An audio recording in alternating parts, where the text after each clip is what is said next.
Deep breath in,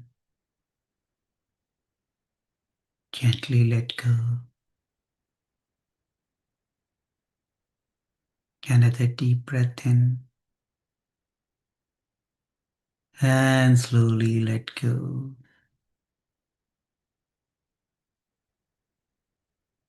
Also become aware of the quality of awareness. One more quality. It doesn't matter what was reflected, it remains untouched. All reflections are arising and falling. All experiences are arising and falling, leaving it untouched, unchanged. Becoming aware of this fact,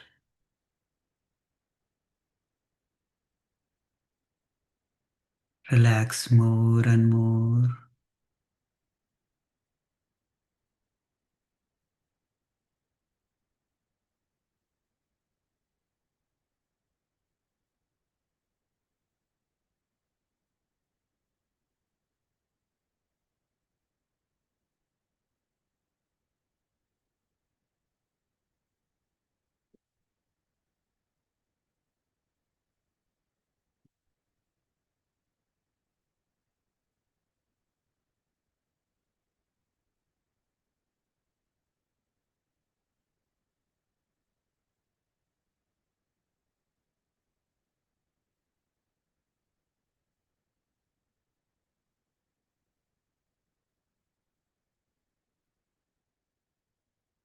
Take a deep breath in and slowly let go. Another deep breath in and gently let go. And taking your own time, becoming aware of the body and surrounding, becoming aware of your room. Move your toes, move your fingers, move your neck, and taking your own time, slowly and gradually, we may open our eyes.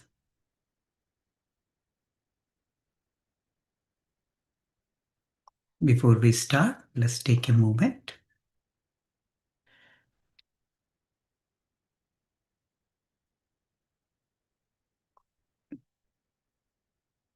to remember Guruji.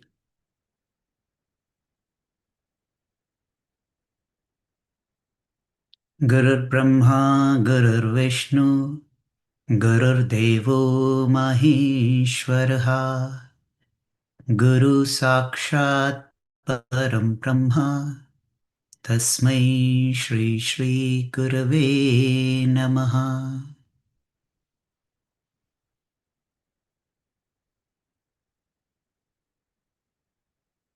Prayer. Yataha sarvani bhutani pratibhanti sthitani cha yatraivo pashmam yanti tasmai satyatmani namaha. Salutation to that reality in which all the elements and all the animate and inanimate beings shine as if they have an independent existence, and in which they exist for a time and into which they merge. Jnata jnanam tatha neyam drashta darshana drashabhuhu karta hetu kriya yasmat tasmai gyaptyatmani namaha. Salutation to that consciousness which is the source of apparently distinct threefold divisions of knower, knowledge, and known. Seer, sight, and seen. Doer, doing, and deed. Sphuranti sikarayasmad आनन्दस्याम्बरे वनौ सर्वेषां जीवनं तस्मै ब्रह्मानन्दात्मने नमः. Salutations to that bliss absolute, the ocean of bliss, which is the life of all beings, whose happiness and unfoldment is derived from the shower of spray from the ocean of bliss. So we stop share. Yes, so today we wanted to have a slightly different format. Today we'll not read much from the book. Hmm. Let's start with any question, answers which we may have, and sharing, and then from first three chapters, and then we will continue. Okay.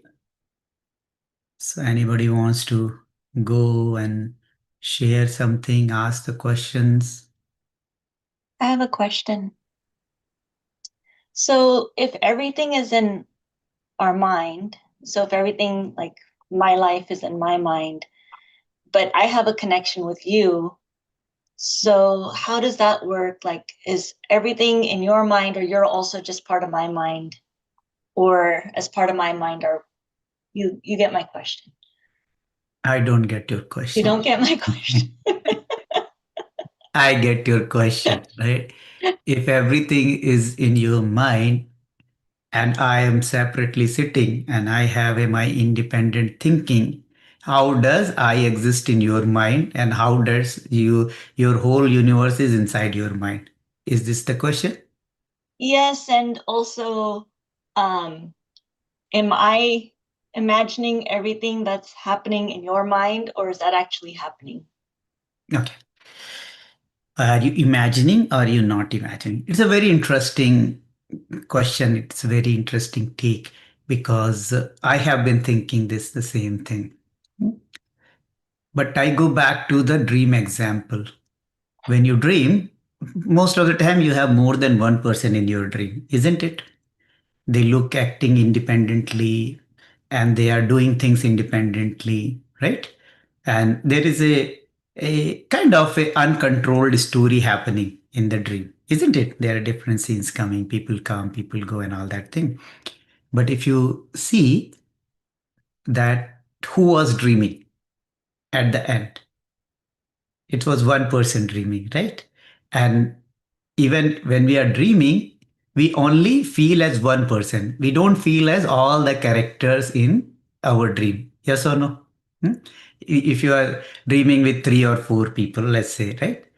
We always feel as one person that I am this and rest of the people are there and rest of the people are independently acting. They have their own, we don't know whether they have thoughts or not, but they are acting in a kind of a sane manner, sometimes maybe insane. So how does that happen?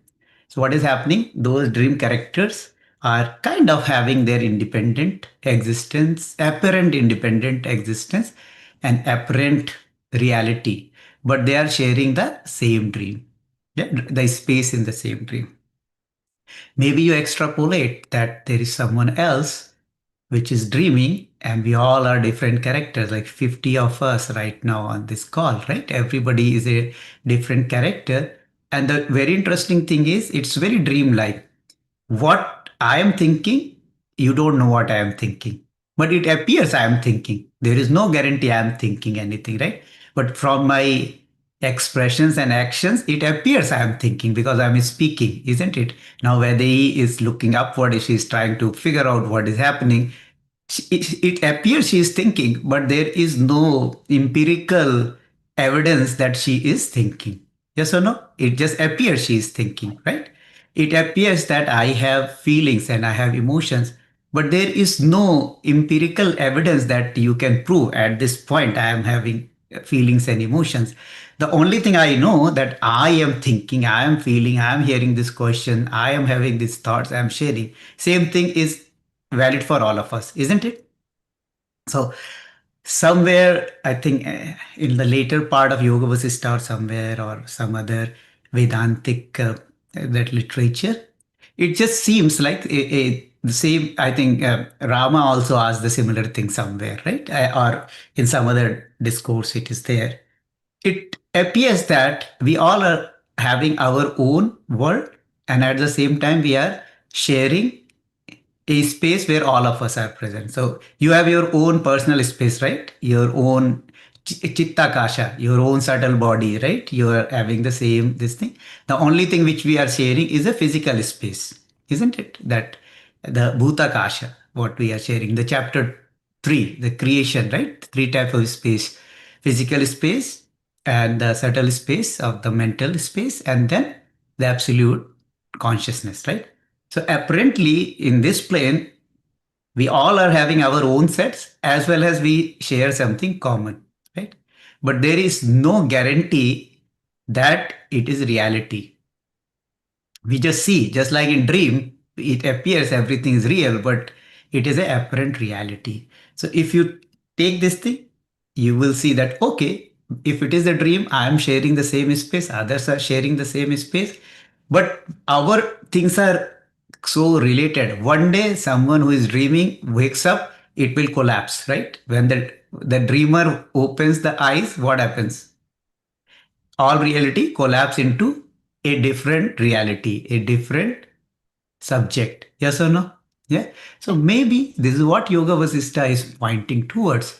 And if you just see, when if in the deep meditation, there is only one thing: awareness. There is no I, no you.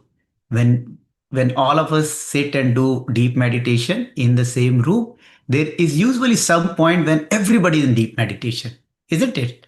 Then there is no separate I. And all of a sudden, there is I am feeling, but there is no specific I am. So the individual stories, we just did meditation, right? We all had our individual stories going on, right? And in that only pure awareness, all those stories collapse. And then it is just knowing, emness. It is not my emness, your emness, Monica's emness, or something. I think this cannot be easily expressed in the words. Okay. But if you go in your that who am I portion, and when there is silence, you will just get it. It makes sense now. The world is manifestation as a impressions, reflections, right? But what is the substrate is in emness, in my awareness, everything is arising and falling. Yeah, there might be a pocket of bubble, right? You say, just say that if this whole consciousness is a infinite ocean, there are pocket of bubbles. Oh, this is my bubble, this is others' bubble, but they are all transient reality. The moment that construct burst, it is just the same ocean. So maybe at this plane, we have our own reality, our own world, and there is a little separateness, but there is a bigger bubble. Inside that, all our bubbles are contained. But what is there? It is all virtual, right? Once you go into that a different space, you take a step back, you go into that space, and all of a sudden, other bubbles just becomes non-existent, and the only thing is remaining is emness. But this cannot be expressed in the words. This need to be, I wouldn't say felt experience. The language is too weak to convey. But you get it, right? So if Yes. simply just recapping, maybe there are pockets of manifestation of relative existence. And some of that relative existence is very personal. Your feelings and emotions are your own. Yeah, your chitta kasha is very special to you. And uh, but Chitta Kasha is shared in Bhuta Kasha, right? We all are in the same physical pocket, but all that thing is inside the consciousness. So if you start from the physical space, then it looks, oh, okay, I am separate, I am separate. But if you go top down, then you like, okay, consciousness is a big bubble. Inside that, there is another smaller bubble, but relatively much bigger bubble. And then there are another smaller bubble, and there is an intersection of some of those things. That is why we have this common this thing. Okay, have you ever heard that two people had a same dream? Yes. Yeah, so how they had shared the same dream? That means the dream, the chitta kasha intersected. Otherwise, you cannot have the same dream, right? So somewhere these bubbles of chitta kasha, just like physical space, while though it is manifested for individual subject, but we share it, right? Chitakasha also sometimes we share it. Somebody is thinking about a song and someone else started singing, isn't it? Have you seen that thing? You want to say something in a meeting and someone else says exactly the same thing, right? So somewhere there is a overlap. In physical world, it looks so very visible that we are sharing that, right? But in mental world, there are is also sharing if you just see from your experience. But the biggest bubble is bubble, we cannot call it bubble. The biggest container is the individual consciousness in which all arises and falls, right? So if you start seeing from physical level, it will be challenging to understand. But you just see it from top down. Ah, okay. Does it make sense? Okay. Yeah. Because So it seems like I need to focus more on the universal consciousness and not the individual mind. I think the problem is I need to. The moment you do I need to, that is the tiniest bubble. Okay. Okay. And tiniest bubble cannot focus on a bigger bubble, right? You know, what is needed is knowing that you are the biggest bubble. You don't need to focus on anything. Just know that that big bubble is focusing on a tiny bubble. You see that when you say I Yes. need to focus, is that big bubble is focused on tiny bubble, but it looks like, you know, that the keyhole principle, right? So from keyhole you see it is a small hole and you are seeing, oh, I'm seeing from this thing outside, right? But the problem is the outside, the universe is seeing you from that keyhole. So the problem is not you need to focus. I think you need to defocus on this small bubble, which is Monica. You see that? Or Prabhat. So what we are doing is we are focusing on a small bubble. The only thing is, if you stop focusing on a small bubble, the big bubble is the focusing on a small bubble. It is never away. Yeah. Does Yeah. it make sense? It is very Yes. contradictory because what is happening is, I think somewhere it says is that the universe, your body and mind is a focal point through which universe is experiencing itself. Okay, our mind and body is a one focal point, one concentrated focal point through which universe is trying to experience itself. It is infinity, right? That consciousness is infinity, but it doesn't know means how infinite it is. So then it focus on one keyhole, which is Monica. It sees something, but this is so vast. It has so many billions and billions and trillions of focal points, and it is trying to make sense. You know, we have two eyes, right?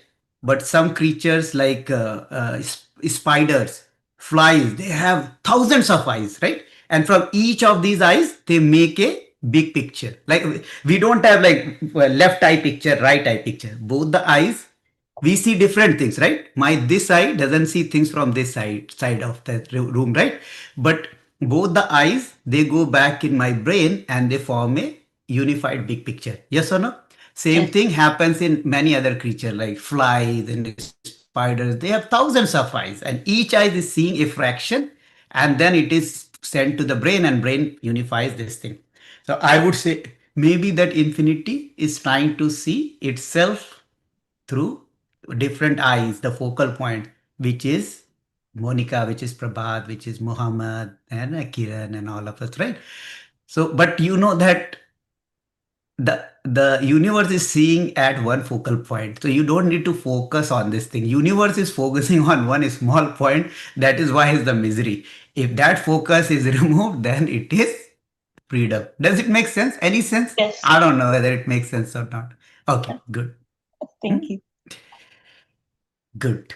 Okay. Any other question before we look into the question basket? Okay. Could, Prabhat, Yeah, go ahead. could you say that the universe is seeing through my eyes? You are universe eye. Universe is not seeing through your eyes. You are one of universe's eye. Okay. You see that, right? Yeah. You Okay. are you are a tiny sensor through which infinity is feeling itself. Okay. Okay. And when I say you is individual identity, I would put it like this thing, right? And it Okay. just gives so much of power to this small identity. It seems that, oh, I am seeing this entire universe. That is not the thing. Is it is just like video camera, right? So video camera is not the person who is seeing. Person who is seeing is sitting somewhere else behind the console. But it is a camera. Through camera it sees something, but that person is different, isn't it? So I started flipping this thing, this notion for myself. Oh, I'm not seeing the universe is seeing through this mind and body. I am already the universe. I am already that awareness. But it is very difficult, right? Like, language cannot capture when I'm saying. Just know that it is difficult to explain in words. What is important is just going into that space. And you cannot go into that space because you are that space. Too much of effort just take us away from that feeling of being. Make sense? If it makes sense, then it you did not get it. If it doesn't make sense, there is hope. Thank you. Okay. Good, good, good. Okay. I see a couple of questions here. Let's quickly take those things and then we go from there. Hmm. I'm going through health challenges like never before. How to keep my faith? Faith and health, we should keep it separate. Tomorrow it will be, oh, I am losing money. How to keep my faith? Oh, my spouse is not taking good care of my feelings and emotions. How to keep my faith? Your faith is a separate thing. Your health is a separate thing. Your money is a separate thing. Your job is a separate thing. So the best way to keep faith is separate all these things from the faith. You get it, right? Because this body is going to go through ups and downs, pain and pleasure and sickness and health. That is the nature of this body. Same thing, your mind or all of our minds are going to go through its own ups and downs, sometimes happy, sometimes sad, sometimes angry. Emotions are going through all that. So now what you want to do is, or we want to do is, we want to anchor something which is unrelated to this thing. The faith itself means doesn't matter what changes, everything is all right. Know that it cannot touch. Now, what we want is from that belief, we want fix it. I will have faith when it get fixed it, right? These are two separate things altogether. Faith has nothing to do with what is happening with this body, mind, and the world. It is a constant fluid creation. It is constantly changing. People are changing, bodies changing, thoughts, emotions, this thing. But what is faith is that, okay, nothing can touch me because all these changes are happening in me. Some are pleasant, some I welcome, some changes I don't welcome. It doesn't matter. But I am beyond this. I am Brahman and my guru is Brahman. My form of divinity is Brahman. That's all right. We all are same. It's just a constant changing phenomena. Otherwise, it becomes very transactional. I have faith, then also I am having problem. Faith is not insurance, right? Even if you have insurance, insurance can just replace. Insurance cannot prevent any damage to anything, isn't it? So we should, I'm not like, it may sound harsh because when we are in pain, we want relief, right? And our relief is our belief system and faith. But what I'm telling here is if you have firm faith, the suffering eases. Suffering sometimes is healed also, right? But don't anchor faith on this ever changing phenomena. So if faith fixes the health right now, 20 years later, there will be another problem, isn't it? This body is subject to change. Okay. So my simple suggestion will be have faith that all is well. And all this changing is the nature. Health, sickness, all these opposite values are complementary. But no, what is real you cannot be touched. It is beyond birth, it is beyond death. This is what is the message of Yoga Vasistha. It is not my message, okay? I'm not preaching. In context of Yoga Vasistha, that everything is happening, arising inside us. And that is the faith, knowing that, oh, until it is so firmly established in our awareness, We just assume it is this. And then you see what happens. Okay, I have this sickness, I have that. And I have to make a apology and disclaim here. I am not discounting the challenges and pain these diseases and physical discomfort come. I myself am mine. I just lost my mom. So I understand those are very real. Yeah. But my suggestion is don't combine both of them. Just know all will be well at the end. Okay. That would be my suggestion. Otherwise, like you will be questioning your faith, and which are unrelated. How do I keep moving forward in this world while also staying a step away or not getting caught up in it? You can never get caught up in the world. It's a illusion. You can never step away from the world. It is illusion. Where will you go? There is no separate bubble. You will have to stay in this physical world, right? And how can you be caught up in this world when you are a big bubble inside that tiny bubble is the physical world, isn't it? Just see from top down view. Okay. And there is no need to run away from it. This is a game, isn't it? What is the need of getaway? It will be so boring. You are so blissful. Immediately you'll run to find a Netflix binge watching. I'm so peaceful. What to do? Everything's so good. What to do? All work is done. What to do? Right? So don't worry. There is no need to reject anything. There is no need to unnecessarily run for anything. So you are untouched, knowing that, right? It is just like when we were doing meditation, right? All these images are coming and going. Same thing, all experiences are coming and going, coming and going, right? Same thing. You have one challenge, you want to stay ahead in the game or stay away from this. These are just experiences arising and falling. But when you know, oh, they come and they go. It is like I'm a big television and all these scenes are coming and going inside me. Is there a need for running away? A need to step out of the world? Not really. When masters say that stay untouched, they just want you to understand. This is my interpretation, which I interpret. Maybe I cannot give guarantee. This is my interpretation is that they just say don't caught up in this whatever is arising and falling. That is what is stepping away, right? We get so caught up in some mental image or emotional image, and then we are stuck, and then we are gone. That big bubble became even tinier, tinier, tinier, isn't it? So you cannot step out of this. You cannot step into this. You can be just chillaxing. When you feel you are too much of pain, you just say, looks like I'm like so focused on one scene. Let me just zoom in, zoom out, zoom in, zoom out. And for that, so hum, so what? That's it. Don't give too much of importance, yeah, because it is anyway at the end it is like a dream as per yoga vasistha. So don't give up your job and all telling that, oh, Prabhat told it's not important, zoom in, zoom out. Your manager may zoom in, zoom out on some of your things, right? So you keep doing whatever is important, but at the inner level, chillax. Okay, we are untouched as per yoga vasistha. How do I make the shift to big self? There is no need to change your house to a place called big self. You are big self. You cannot shift yourself anywhere because you are the self, right? This whole idea we have to shift is the pain. Okay. There is no need to move any inch. It is just knowing that, oh, everything is inside me, right?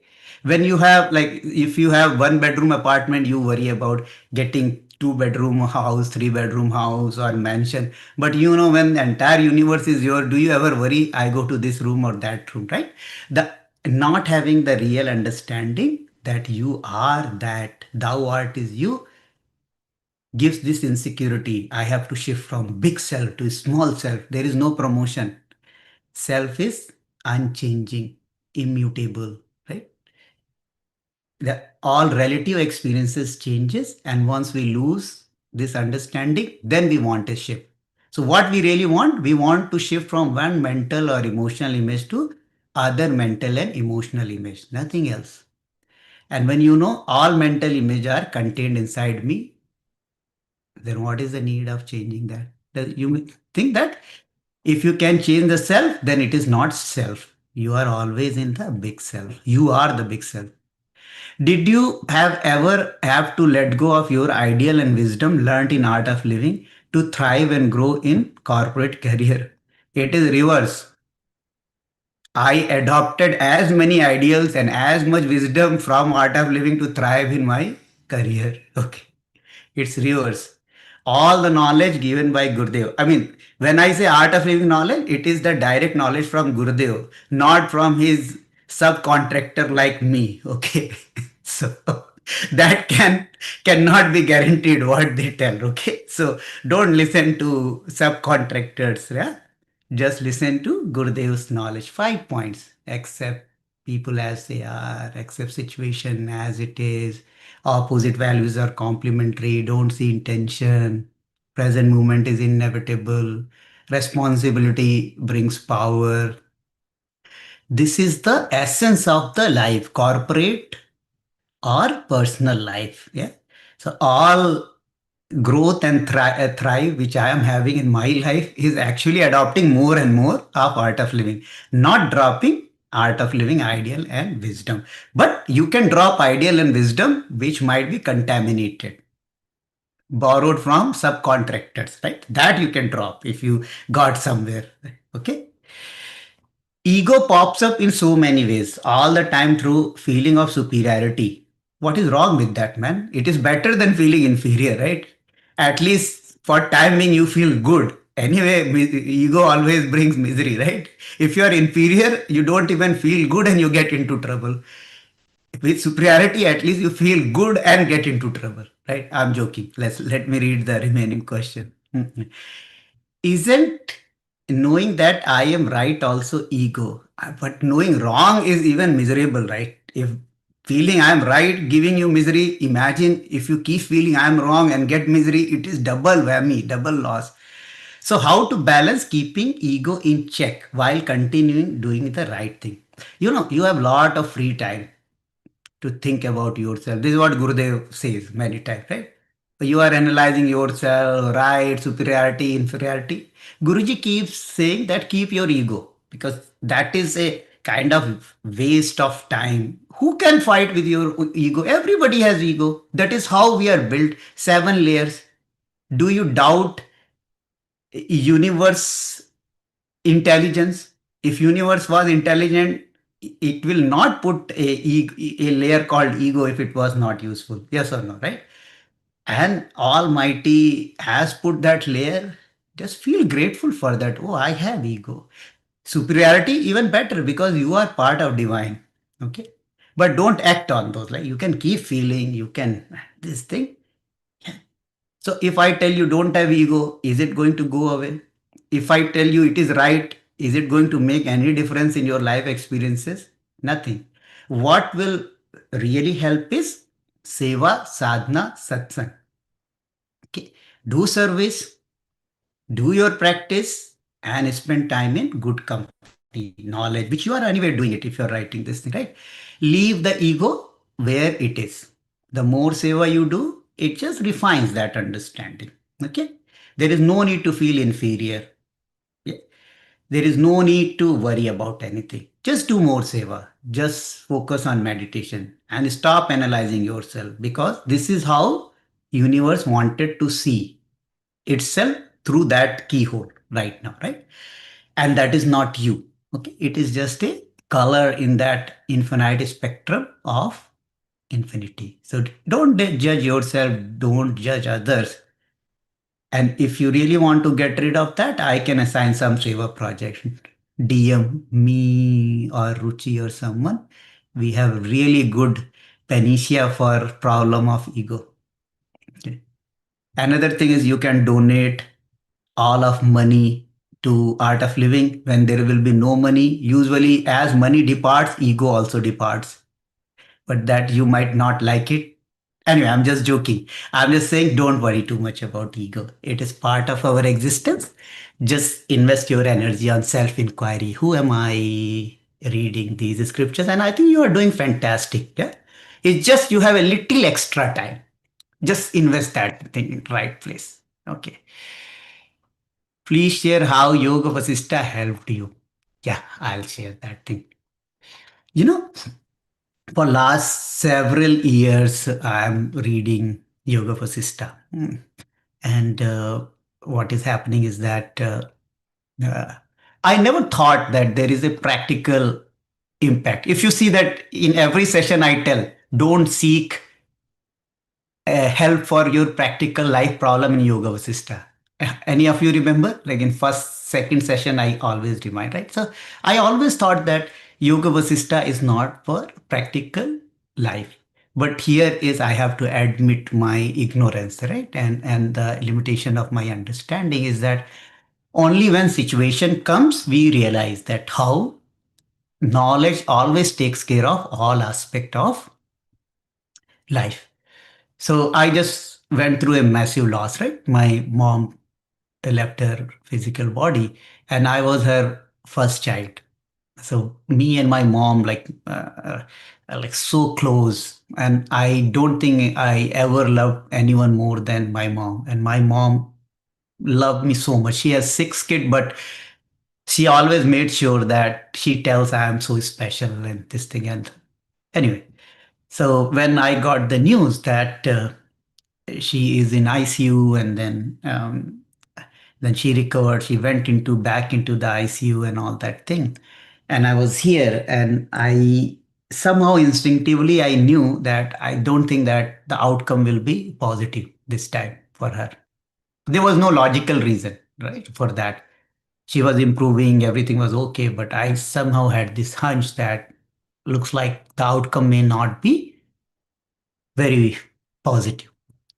So anyway, I was delaying that I don't want to go to India to see her in suffering. And I was telling my spouse that I don't even know that how I will handle the news if something bad happens to her. Because some 8 years back, we had lost my second youngest brother. And when my dad heard that news, when in hospital, when once they announced that thing, he had a heart attack and he fell unconscious. So the degree of attachment I had with my mom, I was very worried that I will go, and if I hear, it will be very similar event for me. So I told my wife, I don't want to go right away, because somewhere I didn't tell my wife that I'm afraid of this thing. So without using any negative intention, I shared. But when she was going in and out, finally I decided I have to go. So I went, and then I was there for 10 days. She went through the full cycle of going through in the ICU, then getting healed and coming out of ICU. Then one day she came home also for just almost like less than 18 hours she was home. And then the final attack happened to her. It was basically a drug resistant infection, the bacterial infection. So when the fifth time sepsis shock happened, she was at home. And then we took her again. She was put in life support on ventilator. So for me, I saw like people giving her CPR two times. One when we had to rush her to hospital from home, and when she left her body, they had called me, and then they were trying to revive her. So I have seen, and it was like so difficult scene for me to see. And but reality was, I came out,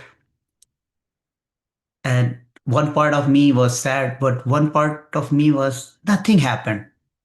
Nothing happened. It was very peaceful. And then after 50 minutes of that, they called me again inside ICU. And by that time, they had removed all the life support because she had already left. I looked at her. I mean, my body came out of her body. It was one part of me like, oh, wow, it is so difficult. But I was in so much of peace. Just, it was like unexplainable that how can I be at the peace. I came out, I told my family, I cried and this, but I tell you, I was so much in the peace, deep peace. And we had to take her back. to my hometown, which is like about 10 hours by road trip. We decided to get her back to my home so that all other relatives can see her. And she had made such an impact of so many people's life. Hundreds of people came to see her. Lot of people she fought all their life. They all came because I mean she always did something good to them. And then it is 13 days, all that thing. And then what happened was, all these days I was so wondering, how come I'm so peaceful? Not only me, everybody was so peaceful. We have a big family, like we are five brother and sister. All the time we meet, the first thing we do, we fight, permutation combination, because five families and this thing, you can see if you have big family. But this time everybody was so silent, so calm, and we just wondered like, oh, we lost mom. We all love so much, her so much, but nothing was happening. Okay. And then it dawned to me is that somewhere just all this, Yoga Vasistha and especially Sanyam, Gurudev's nearest course, the latest course, Kriya, Sanyam and Yoga Vasistha, somewhere it just put me, not only me, my whole family at a space where the grace took over. Like the grace made sure none of us broke down, none of us got so badly hurt. And now how yoga vasista help when these things are happening, right? Like lot of impulses happen, lot of this thing happens, right? That emotions will come, feeling will come, sense of loss will come, fear will come, regret will come, I could have done. And I just saw myself that, oh, this thing is happening. And some part of the mind has a defense mechanism, right? That it wants to shut it down or feel numb or react. And I, something inside me was just saying that, no, it's all right. No need to rush it mentally, right? Like sometimes we try to shut down. No need to push that, oh, this time passes fast. No need to try to feel that it slows down. Let it be. It has its own flow. It has its own, all the feelings and emotions have its own flow. I don't have to just resist anything. Let it come, let it go, let it arise, let it fall. And it's amazing. It continued like this thing, all the things which keep happening, but it nothing touched me. Like, is it, am I not sad? I'm sad. Like I felt sad. I cried so many times, like 10, 11 days. I cried many times whenever my sister, my brother will sit. Sometimes I'll cry out loud. Sometimes I just have tears. But I tell you that one part which we keep talking, Gurudev keeps telling me untouched. I just felt, oh, inside me is untouched. If inside me is untouched, then my mom also had the same thing. It is untouched, right? So it is just the one picture, right? One manifestation of that absolute reality in the physical format is just change, nothing else. That it is just the same thing. She's there in the sense, and not as a personality. The presence is same between me and her and all of us. And that's it. The biggest loss, I tell you, like when I was little, my mom used to fall sick. I used to be so scared if something happened to my mom. So literally I was so attached. For 50 years I have been praying for long life of my mom every single day, right? And I was so dreaded that one day I have to see this thing. And I always prayed, I don't want to see that. But when that thing happened, nothing happened. I'm sad, yes. I'm disturbed every time, yes.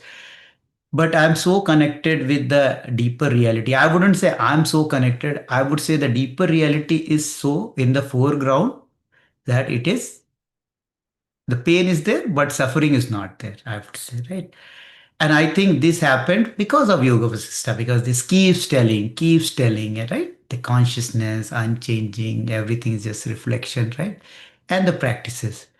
So this is what I can tell you, right? That it actually makes a solid shift, not like feeling victim, not feeling that, oh, I mean, it is the kind of acceptance comes, the kind of peace is there. It is difficult to express in the words. So I attribute this whole thing towards Gurudev's grace, Gurudev's practices, and the knowledge and awareness through the Yoga Vasistha. So not to rush, like it somewhere it is says, right? Whatever comes unsought, okay, You just take it as a prasad, as a grace. Whatever is coming unshot, so wait, so wait, because nothing touches us. In reality, nothing changes. It is the same.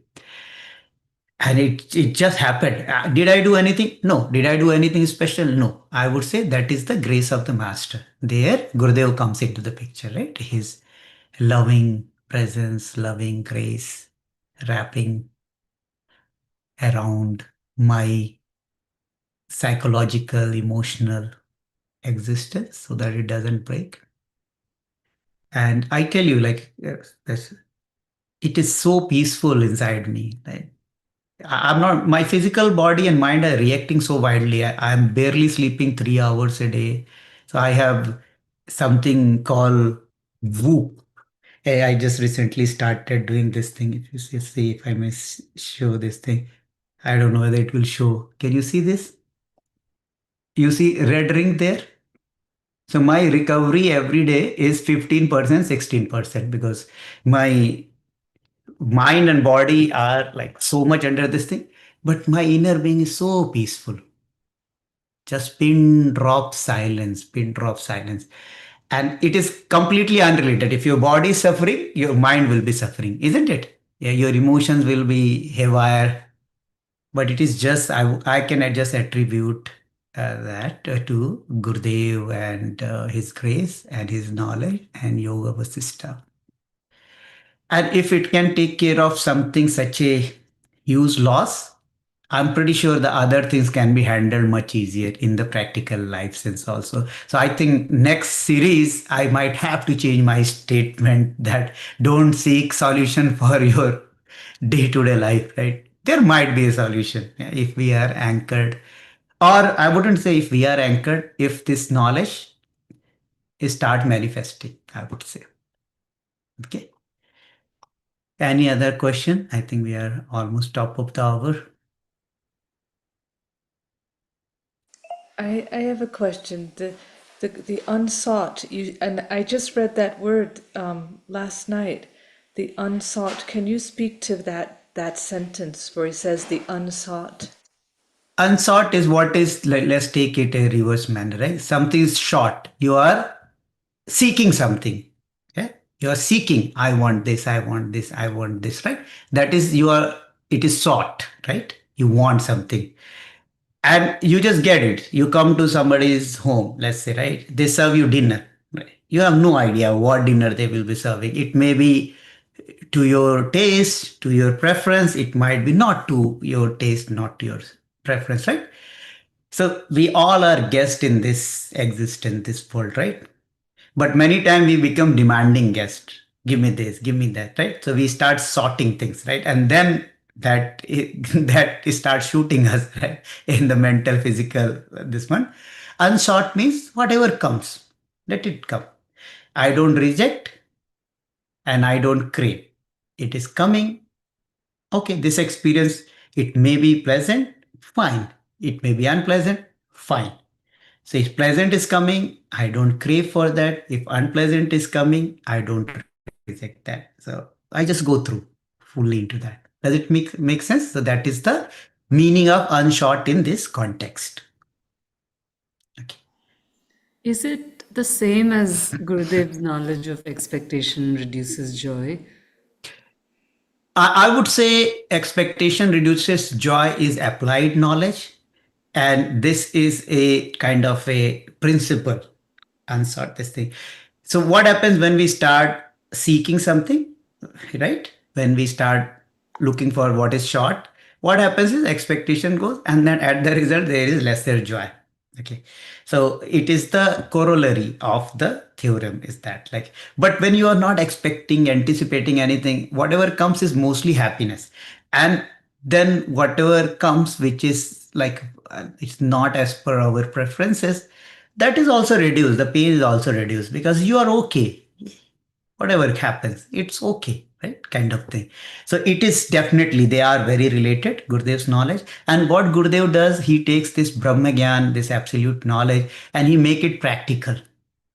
The more I'm reading Yoga Vasistha, I find so many things which Gurudev has simplified. If you go to chapter 6, I'm right now reading chapter 6 right now.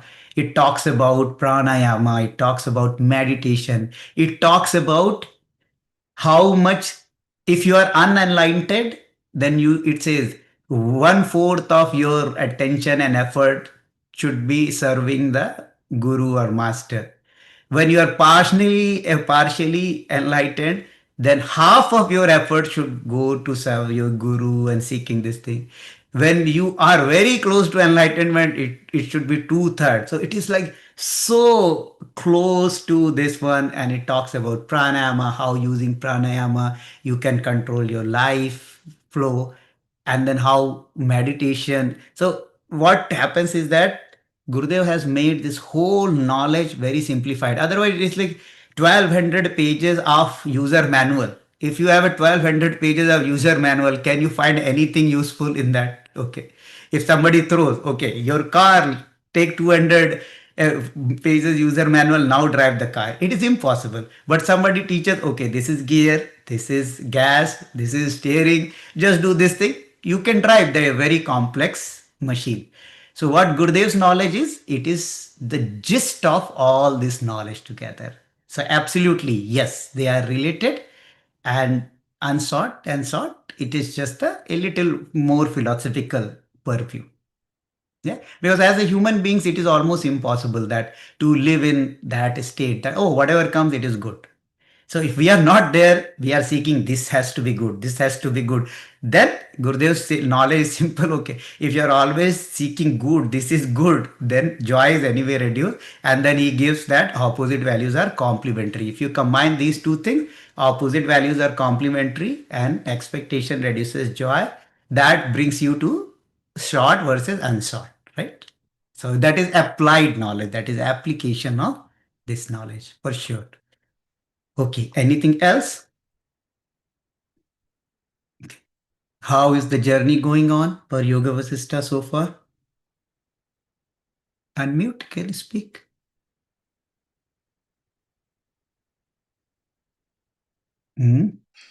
Slow. Slow. You want fast enlightenment, huh? Time is relative. Okay, time is just relative. Hmm. Once you understand, there is nowhere to go. They say nowhere, now here. They say nowhere, now here. There is nowhere to go because you are now and here. There is nowhere, it is now here. And that is the only journey. There is nothing fast, nothing slow. One day, one statement will dawn and we just realize, okay, it was a virtual reality. I was paying attention to that. I was always there. I was never away. There was no time. I was just dreaming. It was a nice dream, long dream. In later part of the Yoga Vasistha in sixth chapter, it says that there is no difference between waking state and sleeping state. Oh, dreaming state. Dreaming state is the state after waking. Waking state is dreaming state is a state after sleeping, and waking state is a dream before sleeping. So there are two spectrum of dream. One happens after sleep, one happens before sleep. So waking is a dreaming state before sleep, and dreaming is a dreaming state after sleep. But we need to understand that. Don't just believe into that, right? Does it make sense? Hmm. Too much of importance to this thing, right? We are giving too much importance to our story. I am this, I am doing reading, it is slow, it is fast. So we are giving energy to the character. We are playing the role. Sometimes, some actors start playing the role and then they start throwing the things. And director hasn't told that you are not supposed to break that. We had to return that flower vase, but playing the scene, you broke that vase, right? But the actor was so much into the role that they broke that. So sometimes we get so much into the role, we forget that, oh, we are just acting. We became the act, right? So when we become the act, then we suffer. the act. But there is nowhere to go. We are just acting. We are just acting. Okay. Anything else? So we need to recap this thing. I think 4 chapters are really good. Today was official 8th session. Raji keeps reminding me it is the official 8th session. We'll have 4 more sessions. Very likely we'll finish 4th chapter plus couple of revision about some of the concepts from second, third, 4th chapter. I think I heard the recording from Sid and Raji, the fantastic job. They kept the group together. Otherwise, we all would have flew away. So thank you so much, Sid, Raji, Ruchi, and everyone for keeping it intact. If you have any questions about any of those concepts, right? You heard about 3 type of spaces and blah blah blah, so many things. If you have any question, just shoot in the question basket. I will review it, and maybe Sunday we can have another session, right? I just want that if anything is there, we give our best to make it. I mean, nothing need to be understood because there is nothing to be understood. But just in case, let me play my role of a teacher to my best ability, right? So if there is anything, we depending upon how many of you want, we can have one session to recap chapter 2, chapter 3, and part of the chapter 4. Maybe I'll send a questionnaire for you guys to do a little reflection, and then we'll continue. I think very likely we'll finish chapter 4. We never reached to chapter 4 so far. This is like God knows 4th, 5th series. And then we can decide if everybody wants to come back. We will either continue from 5th, 6th, or we'll see what to do. Okay. Good. Devashish, how are you?